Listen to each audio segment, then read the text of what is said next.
शादी की रात डेटिंग को लेकर मेरे दिल में बचपन से ही एक खौफ सा पैदा हो गया था। शादी हुई तो शौहर से दूर दूर रहती। एक रोज सुबह के उस शौहर की उठी हुई कमीज देखकर अरमान मचलने लगे मैंने हाथ से। मुझे शादी से खौफ महसूस होता था। मुझे मर्दों में कोई दिलचस्पी नहीं थी, लेकिन फिर भी घर वालों ने मेरी ज़बरदस्ती शादी करा दी। मैं अपने शौहर से दूर दूर रहती थी। मुझे अपने शौहर से बहुत डर लगता था। वो जब भी मुझे कोई काम कहते, मैं डर कर दूर से ही कर देती। कभी भी उनके पास नहीं जाती थी। मुझे लगता था कि मैं पास जाऊंगी तो शायद वो मुझे पकड़ कर मुझ पर अपनी सारी शिद्दतें लुटा देंगे। क्योंकि मैंने बचपन में एक शादीशुदा जोड़े की सुहागरात के बारे में बहुत ही डरावनी बातें सुनी थी। और उस रात उस दुल्हन की चीखें मैंने अपने कानों से भी सुनी थी। उस वक़्त मेरी उम्र सिर्फ़ 15 साल थी, और 15 साल की उम्र इतनी भी कम नहीं होती। जब हम लोग शादी पर गए तो उस नए ब्याहे जोड़े की सुहागरात थी। गर्मियों के दिन थे, गाँव का माहौल था। हम सब लोग सहन में सो रहे थे और उस शादीशुदा जोड़े को छत पर सुलाया गया था। मैं और मेरी कज़न हम दोनों ही एक चारपाई पर लेटे हुए थे और हमारा बचपन था, इसलिए हम चाँद सितारों की बातें कर रहे थे। मैं उसको कह रही थी, क्या तुम सितारे गिन सकती हो? कहती कि नहीं। मेरी अम्मी कहती हैं सितारे तो कोई भी नहीं गिन सकता। अभी हम यही बातें कर रहे थे कि अचानक से उस लड़की के चीखने की आवाज़ें आने लगीं। वो बहुत ज़ोर ज़ोर से चीखें मार रही थी।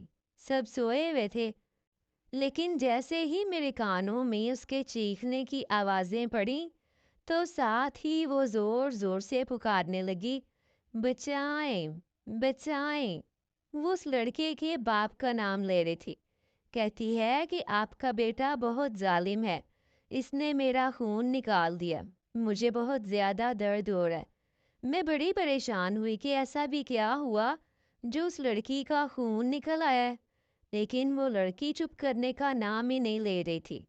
शोर डाले जा रही थी। फिर सारे घर वाले उठ गए और जब उस लड़की की नन छत पर गई तो उसने जाकर देखा कि वहां पर अजीब तरह का माहौल था। उसने अपनी माँ को बुलाया। उसकी माँ गई तो लड़की बेहोश हुई पड़ी थी। चीखते चीखते न जाने वो कब बेहोश हुई, किसी को कुछ पता ही ना चला। फिर अचानक उसे अस्पताल ले जाया गया। पूरी रात वो अस्पताल में रही। सुबह मैंने घर में औरतों की बातें सुनी तो मेरे रोंगटे खड़े हो गए, क्योंकि सारी औरतें बातें कर रही थीं कि इसके शौहर ने इसके साथ ज़बरदस्ती 4 से 5 दफ़ा ताल्लुक़ बनाया। अब मैं बच्ची थी, मुझे इतना पता तो नहीं था कि कौन सा ताल्लुक़ बनाया। बस मुझे यही पता था कि उसके साथ इतनी ज़्यादा ज़्यादती की गई है कि उसका खून निकल आया और दर्द की वजह से वो बेहोश हो गई। बस यही बात मेरे दिमाग में बैठ गई थी। मेरी कोई बहन तो नहीं थी जो मुझे समझाती, क्योंकि मैं एक लौती थी। मुझसे बड़े मेरे 3 भाई थे और मेरे माँ-बाप थे। मेरी माँ बहुत ही ज़्यादा परहेज़ी औरत थी। नमाज कुरान पाक पढ़ती थी। मैंने मैट्रिक के बाद तालीम हासिल नहीं की थी, बस घर के काम वगैरह करती थी। फिर अभी मेरी उम्र 16-17 साल ही हुई थी कि मेरे घर वालों ने मेरी शादी करा दी। मैं बहुत मना करती रही, बहुत जिद की, खाना पीना छोड़ा, लेकिन किसी ने मेरी कोई बात ना मानी। जब मेरी शादी हुई तो मैं अपने शौहर को लेकर बहुत परेशान थी, क्योंकि मेरे दिमाग में शौहर को लेकर एक अजीब खौफ पैदा हो चुका था। मुझे लगता था कि दुनिया के सारे मर्द एक जैसे ही होते हैं। शौहर जब भी मुझे पास बुलाता या किसी काम का कहता तो मैं उसको दूर दूर से इशारा कर देती। शौहर भी इतना ज़्यादा महसूस नहीं करता था, और इस बात को लेकर मैं बड़ी परेशान होती थी। दिखने में मेरा शौहर मोटा ताज़ा हट्टा कट्टा मर्द था, लेकिन वो मुझसे कोई ताल्लुक क्यों नहीं बना रहा था। मैं इस बात को लेकर बड़ी परेशान थी, लेकिन अंदर से बड़ी खुश थी कि चलो मेरी मन की मुराद पूरी हो रही है। मैं मुतमईन हूँ, आराम से सो जाती हूँ। कोई मुझे यहाँ कुछ नहीं कहता। दिन ऐसे ही गुजर रहे थे। मेरे ससुराल का छोटा सा घराना था। सारे काम काज करके सो जाते और मैं चूंकि इस घर में नई थी तो नई जगह पर मुझे नींद नहीं आती थी। रात के टाइम तो मैं सो जाती थी, लेकिन दिन के टाइम मुझे नींद नहीं आती थी। मैं बैठी रहती, सोचती रहती। फिर एक दिन शौहर कहने लगा, ऐसे तो तुम बोर हो जाती हो, क्यों ना तुम्हें टीवी लगा दूं, ताकि तुम ड्रामे फिल्में देख लिया करो। ऐसे में तुम्हारा दिल भी लगा रहेगा। शौहर की बात मुझे बड़ी अच्छी लगी, क्योंकि मुझे बचपन से ही फिल्में ड्रामे देखने का बहुत शौक था। क्योंकि हमारा घराना थोड़ा मजहबी सा था, इसलिए हमारे घर में ये चीज़ें पसंद नहीं की जाती थी। अगले दिन शौहर ने मुझे एक बड़ी सी एलसीडी लगवा दी और मुझे घर में इंटरनेट भी लगवा दिए।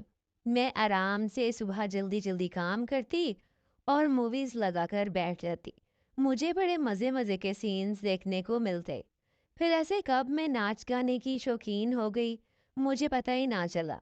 सोशल मीडिया की जो दुनिया होती है ना, इसका एक अलग ही नशा होता है।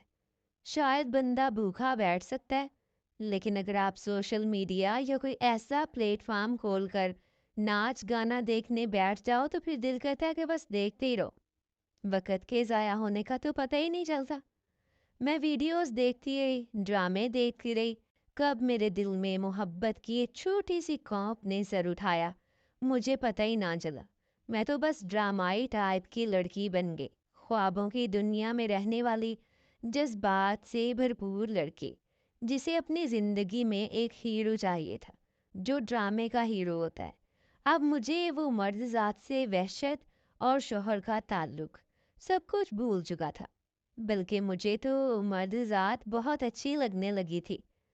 शौहर आते तो मैं भाग भाग कर उनके काम करती। शौहर को मेरा रवैया कुछ बदला बदला लगने लगा था। वो भी बहुत हैरान होते कि अचानक से मेरी ज़िंदगी में इतना बदलाव कैसे आ गया। अब मैं शौहर के पास बैठ जाती, बहाने बहाने से बात करती और बातें करते करते बेदहानी में मैं उनके हाथ पर हाथ मारती, तो वो बड़े खुश होते और हैरान कुन नज़रों से मेरी तरफ देखते। अब तो मैं इतनी फ्री हो गई थी कि शौहर के साथ बैठी गप्पे हाँकती, फिर शौहर की गोद में लेट कर सो जाती। मुझे खुद भी इस बात का अंदाज़ा नहीं होता था। अगर सही मायनों में कहा जाए तो मैं कुछ बेबाक सी होती जा रही थी। लेकिन मैं ये सोच कर और देख कर हैरान थी कि मेरे शौहर के अंदर बिल्कुल बदलाव नहीं आया था। वो जूं का त्यों था, उसके मर्दाना जज्बात सर भी नहीं उठा रहे थे। मुझे ये बात परेशान कर रही थी, कहीं मेरे शौहर ना मर्द तो नहीं है, और अब मैं किसी धोखे में तो नहीं हूँ। और अब तो मैं हैरान होने के साथ साथ बहुत परेशान भी रहने लगी थी। मुझे ये बात बेचैन करने लगी थी कि आखिर मेरा शौहर मेरे करीब क्यों नहीं आता। जैसे ही मैं सुबह उठती, शौहर की कमीज उठी हुई होती। मैं बहुत हैरान थी। अगर शौहर ना मर्द था, तो फिर शौहर की कमीज क्यों उठी हुई होती थी। मैंने एक दिन हाथ लगाकर जैसे ही महसूस करने की कोशिश की, तो मेरे शौहर ने जल्दी से मेरा हाथ पकड़ लिया। शौहर की इस हरकत को देखकर अंदर से तो मैं खिलखिला उठी थी, लेकिन ऊपर से मैंने ऐसे महसूस करवाया जैसे जानबूझकर मेरा हाथ लग गया हो और मुझे पता ही ना चला हो। शौहर के उभरते जज्बात देखकर मैंने मुंह दूसरी तरफ कर लिया। मुझे लगा था शौहर मेरे पास आएंगे, मेरे साथ रोमांस करेंगे, लेकिन अचानक शौहर ने मेरा हाथ छोड़ा और शौहर दफ्तर की तैयारी करने लगा। सुबह का टाइम था, हमने नाश्ता किया और शौहर दफ्तर चले गए। मामूल के काम कर रही थी और जल्दी से फारिग होकर मैं फिर टीवी ऑन करके बैठ गई। टीवी स्क्रीन पर चलते सीन्स ने मेरे अंदर हलचल मचा दी थी। अब मेरी ये रोज़ की आदत बन गई थी। शौहर के जाने के बाद मैं टीवी लगा लेती और उल्टी सीधी वीडियोस देखने लग जाती। अब मेरे अंदर शिद्दत से जज्बात उभरने लगे थे। अब मैं बहाने बहाने से शौहर के करीब जाती, तो कभी शौहर को अपनी तरफ मतवज्जो करने की कोशिश करती। एक दिन शाम का टाइम था, मेरे शौहर घर आए। हमने खाना वगैरह खाया। मैं शौहर से डिमांड करने लगी कि हम भी बाहर चलते हैं, घूमते हैं, शॉपिंग करेंगे, खाएं पिएंगे। शौहर गौर से मेरी आंखों में देखने लगे, कहने लगे, آج چاند کہاں سے نکلا ہے؟ تم اور میرے ساتھ شاپنگ پر جاؤ گی؟ یہ ہو ہی نہیں سکتا کہ تم میرے ساتھ شاپنگ پر جاؤ۔ میں نے کہا ہاں ہاں، میں آپ کے ساتھ ہی جاؤں گی۔ میرے شوہر کہنے لگے چلو جلدی سے تیار ہو جاؤ، ہم باہر چلتے ہیں۔ پھر شوہر مجھے شاپنگ پر لے گئے۔ ہم نے خوب شاپنگ کی، گھومے، کھانا کھایا۔ میں اس سارے وقت میں شوہر کا ہاتھ پکڑ کر گھومتی رہی۔ لیٹ نائٹ ہی ہم گھر واپس آئے تو میں شوہر کی باہوں میں لیٹ گئی۔ میں شوہر کو محسوس کرنا چاہتی تھی۔ شوہر کے جذبات ابھرنے لگے۔ میں شوہر سے کہنے لگی آج کی رات میرے حقوق ادا کر دیں۔ میرا شوہر میری طرف غور سے دیکھنے لگا اور اس کے بعد وہ اٹھے اور واش روم چلے گئے۔ فریش ہو کر آئے اور آ کر میری طرف پیچھا کر کے سو گئے۔ شوہر کی اس عادت پر مجھے بے حد غصہ آتا۔ اب کوئی بیوی اپنے منہ سے تو نہیں کہتی نا کہ آؤ میرے ساتھ وہ والا کام کرو۔ میں نے حقوق کی بات کی تھی تو شوہر کو سمجھ جانا چاہیے تھا نا، لیکن پھر بھی میرے جذبات بے قابو ہو رہے تھے اور اپنے جذبات سے تنگ ہو کر میں نے شوہر کو ہاتھ لگایا۔ میں نے کہا آپ سو رہے ہیں؟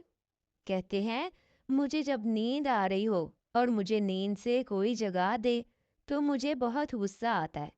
مجھے اس وقت بہت نیند آ رہی ہے، ہم صبح بات کریں گے۔ شوہر تو سو گئے تھے لیکن مجھے نیند نہیں آ رہی تھی۔ مجھے اس وقت شدید غصہ آ رہا تھا اپنے شوہر پر اور کچھ خود پر بھی آ رہا تھا۔ پہلے تو میں ایسی لڑکی تھی جسے مرد بالکل پسند نہیں تھے۔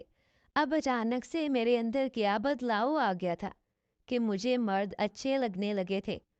پتہ نہیں یہ فلموں ڈراموں کا اثر تھا یا پھر شادی کا کہ ایک کمرے میں دو جوان اور خوبصورت لڑکی لڑکا رہ رہے تھے تو ایک دوسرے کو دیکھ کر جذبات ابھر رہے تھے۔ خیر میں یہی سوچتی رہی، پھر کب میری آنکھ لگی مجھے پتہ ہی نہیں چلا۔ صبح میں اٹھی تو شوہر سے موڈ بنا لیا۔ میں شوہر سے ناراض تھی۔ ویسے تو شوہر کو محسوس کرنا چاہیے تھا کہ میں ناراض ہوں۔ وہ مجھ سے پوچھتے، مجھے مناتے، لیکن میرا شوہر مجھے مسلسل اگنور کر رہا تھا اور شوہر کی اس بات سے مجھے بہت غصہ آ رہا تھا کہ میرا شوہر مجھے اگنور کیوں کر رہا ہے۔ کافی دن ایسے ہی گزرتے رہے اور شوہر روز رات کو سو جاتے اور میں منہ دیکھتی رہ جاتی۔ ایک روز تنگ آ کر سوچا کہ آج کی رات شوہر سے لازمی بات کروں گی کہ آخر ان کو میرے ساتھ مسئلہ کیا ہے۔ انہوں نے شادی کس لیے کی ہے اگر ان کو میرا حق پورا نہیں کرنا؟ اگر انہوں نے میرا حق پورا ہی نہیں کرنا تھا تو مجھ سے شادی نہ کرتے۔ تو اس روز بھی شوہر کمرے میں آئے۔ میں نے ان سے کہا مجھے آپ سے بہت ضروری بات کرنی ہے۔ کہنے لگے ہاں بولو کیا ضروری بات کرنی ہے۔ میں نے شوہر سے اپنے جذبات کے بارے میں بات کی۔ میں نے پوچھا کہ آپ میرا حق ادا کیوں نہیں کر رہے؟ شوہر میری بات سن کر خاموش ہو گئے۔ انہوں نے نظریں جھکا لیں۔ انہوں نے مجھے اس بات کا کوئی بھی جواب نہ دیا۔ مجھے اپنے شوہر کا یہ والہانہ رویہ بڑا ہی تکلیف دے رہا تھا۔ میرے شوہر کا ہاتھ پکڑا، انہیں ہلایا، ان سے پوچھا، لیکن وہ چپ چاپ بیٹھے رہے۔ شوہر نے میری بات کا کوئی جواب نہ دیا۔ وہ چپ چاپ اٹھ کر کمرے سے باہر چلے گئے۔ اب تو مجھے اتنا غصہ آ رہا تھا کہ دل کر رہا تھا میں چیخوں، چلاؤں اور سب کو بتاؤں کہ میرا اپنا شوہر میرے ساتھ یہ سب کچھ کر رہا ہے، مجھے میرا حق نہیں دے رہا۔ اپنے شوہر کا یہ والہانہ رویہ بڑا ہی تکلیف دے رہا تھا کہ پتہ نہیں کیوں میرا شوہر میرے حقوق ادا نہیں کر رہا۔ لیکن نہ چاہتے ہوئے بھی اس رات پھر میں چپ کر کے سو گئی۔ صبح کے 5 بجے میری آنکھ کھلی۔ جیسے میں نے دیکھا شوہر کی شرٹ اٹھی ہوئی تھی۔ میں نے جیسے ہی شوہر کو ہاتھ لگایا، شوہر ایک دم سے پھدک کر اٹھے اور کہنے لگے یہ کیا حرکت ہے؟ تمہیں شرم نہیں آتی ایسی حرکتیں کرتے ہوئے؟ اس روز میں نے آؤ دیکھا نہ تاؤ۔ میں نے شوہر سے کہا اب مجھ سے برداشت نہیں ہو رہا، میں جذبات سے بہت عاری ہو چکی ہوں۔ اگر اب آپ نے مجھے میرا حق نہ دیا تو میں یہاں نہیں رہوں گی، میں گھر چھوڑ کر چلی جاؤں گی۔ اس روز شوہر نے میرا ہاتھ پکڑا، پیار سے میرے ہاتھ کو سہلایا، پھر میرے ہاتھ پر اپنے لب رکھے और ऐसी बात शौहर ने मुझे बताई जिसे सुनकर मेरे पाँव के नीचे से ज़मीन निकल गई। कहने को तो वो बात अजीब सी थी, लेकिन शायद मैं उस बात की तवक्को नहीं कर रही थी। मैं तो सोचती थी कि मेरा शौहर नामर्द होगा, लेकिन जब शौहर की उठी हुई शर्ट देखती, तो शौहर की नामर्दगी वाली बात भी भूल जाती थी। उस रोज़ मेरे शौहर ने मुझे बताया कि मैं दफ्तर में काम कर रहा था कि अचानक मेरी तबीयत इतनी ख़राब हो गई कि मुझे अस्पताल ले जाया गया। जब अस्पताल ले जाया गया तो डॉक्टर ने कहा इसको अपेंडिक्स का शदीद दर्द उठ रहा है। अगर इसका अभी ऑपरेशन ना किया गया तो इसका अपेंडिक्स फट सकता है। फ़ौरन से मेरे घर में इत्तला दी गई और मुझे हॉस्पिटल में एडमिट कर लिया गया। अगले दिन मेरा ऑपरेशन था और 3 दिन बाद मेरी शादी थी। अगर शादी की डेट आगे करते तब भी मसला हो जाता, और अगर सबको बताते तब भी मसला हो जाता। इसलिए बस चुपचाप ऑपरेशन करवा लिया। इसीलिए तो मैं शादी के पूरे फंक्शन में पड़ा चुपचाप सा बैठा रहा था। मैंने कोई हल्ला गुल्ला नहीं किया। चुपचाप मैंने सारी शादी अटेंड की। शौहर की बात सुनकर मैं बहुत हैरान हुई थी। अगर ऐसा ही मसला था तो शौहर ने मुझे पहले क्यों नहीं बताया? पहले दिन तो मैं खुद शौहर से डरती रही, पीछे पीछे होती रही, लेकिन बाद में जब मेरे जज्बात उभरने लगे तो तब शौहर को मुझे बताना चाहिए था। भला ऐसी भी कोई बात थी? बीवी और शौहर तो एक गाड़ी के दो पहिए होते हैं, उनको मशवरे से चलना होता है। तो क्यों मेरे शौहर ने मुझसे ये बात छुपाई? खैर, मेरे शौहर ने अपनी गलती मुझसे माफ़ी मांगी और उस रात शौहर ने अपनी सारी हदें पार कर दी। शौहर ने पूरी रात मेरे साथ ताल्लुक़ बनाया। सुबह जब मैं उठी तो खुशी और सुकून महसूस कर रही थी। अब मैं बहुत चहक रही थी। आज मैं बहुत खुश थी क्योंकि मेरे शौहर ने मुझे ज़िंदगी भर का सुकून दे दिया था। जिस बात से मैं डर रही थी, वो मेरा डर तो ऐसे चुटकियों में ख़त्म हुआ कि मुझे कुछ पता ही ना चला। अब मैं अपने शौहर के साथ बहुत खुश हूँ। कुछ अरसे बाद मैं उम्मीद से हो गई और अल्लाह ताला ने मुझे चाँद सा बेटा दिया। मैं शौहर के साथ एक आइडियल ज़िंदगी गुजार रही हूँ और आप सबसे भी कहूँगी कि मामले की नौयत को समझा करें। कभी-कभी अल्लाह ताला की ज़ात के हर काम में बड़ी भलाई होती है। और फिर ये सब तो आप लोगों ने सुना ही है ना कि सब्र का फल बहुत मीठा होता है। मैंने ये बात बड़े अच्छे तरीके से महसूस की थी। आपकी इस बारे में क्या राय है?